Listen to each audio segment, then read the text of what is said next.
ಸಿದ್ದರಾಮಯ್ಯನವರು ಪೂರ್ಣಾವಧಿ ಸಿಎಂ ಎನ್ನುವಂತಹ ವಿಚಾರಕ್ಕೆ ಸಂಬಂಧಪಟ್ಟಂತೆ ಬೆಳಗಾವಿಯಲ್ಲಿ ಸಚಿವ ದಿನೇಶ್ ಗುಂಡೂರಾವ್ ಪ್ರತಿಕ್ರಿಯೆಯನ್ನ ಕೊಟ್ಟಿರುವಂತದ್ದು ಈ ವಿಚಾರವಾಗಿ ಸಿಎಂ ಅವರಿದ್ದಾಗ ಇವೆಲ್ಲ ಚರ್ಚೆ ಯಾಕೆ ಅನ್ನುವಂತಹ ವಿಚಾರವಾಗಿ ಮಾತನಾಡಿದ್ದಾರೆ. ಅಂದ್ರೆ ಸಿಎಂ ಸಿದ್ದರಾಮಯ್ಯನವರೇ ಇದ್ದಾರೆ, ಈಗ ಅವರೇ ಸಿಎಂ ಆಗಿದ್ದಾರೆ, ಇಂತಹ ಸಂದರ್ಭದಲ್ಲಿ ಅಲ್ಪಾವಧಿ ಪೂರ್ಣಾವಧಿ ಅನ್ನುವಂತ ಚರ್ಚೆ ಯಾಕೆ ಬೇಕು ಅನ್ನುವಂತ ಹೇಳಿಕೆಯನ್ನ ದಿನೇಶ್ ಗುಂಡೂರಾವ್ ಅವರು ಕೊಟ್ಟಿರುವಂತದ್ದು.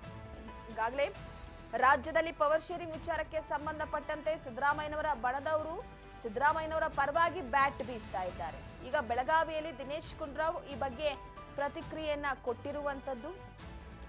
ಸಿಎಂ ಅವರಿದ್ದಾಗ ಇವೆಲ್ಲ ಚರ್ಚೆ ಯಾಕೆ, ಸಿಎಂ ಅವರನ್ನ ತೆಗೆಯಬೇಕು ಅಂತ ಯಾರು ಹೇಳ್ತಿದ್ದಾರೆ, ಅದರ ಅವಶ್ಯಕತೆ ಇಲ್ಲ, ಆ ಬಗ್ಗೆ ಚರ್ಚೆ ಆಗಬಾರದು.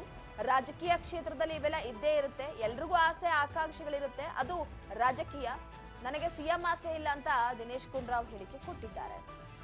ಸೊ ಒಂದು ಕಡೆ ಕಾಂಗ್ರೆಸ್ನಲ್ಲಿ ಬಣಬಡಿದಾಟದ ವಿಚಾರಕ್ಕೆ ಸಂಬಂಧಪಟ್ಟಂತೆ ಬೆಳಗಾವಿಯಲ್ಲಿ ಸಚಿವ ದಿನೇಶ್ ಗುಂಡೂರಾವ್ ಪ್ರತಿಕ್ರಿಯೆ ಕೊಟ್ಟಿರುವಂತದ್ದು. ಇದೆಲ್ಲ ಕೂಡ ಬಹಿರಂಗವಾಗಿ ಮಾತನಾಡೋದು ಸರಿಯಲ್ಲ. ಏನೇ ಸಮಸ್ಯೆ ಇದ್ರೂ ಕೂಡ ಹೈಕಮಾಂಡ್ ಬಳಿ ಹೇಳ್ಕೊಳ್ಳಿ, ಸಾರ್ವಜನಿಕವಾಗಿ ಚರ್ಚೆ ಮಾಡೋದು ಸರಿಯಲ್ಲ ಅಂತ ಈ ಸಂದರ್ಭದಲ್ಲಿ ಹೇಳಿದ್ದಾರೆ.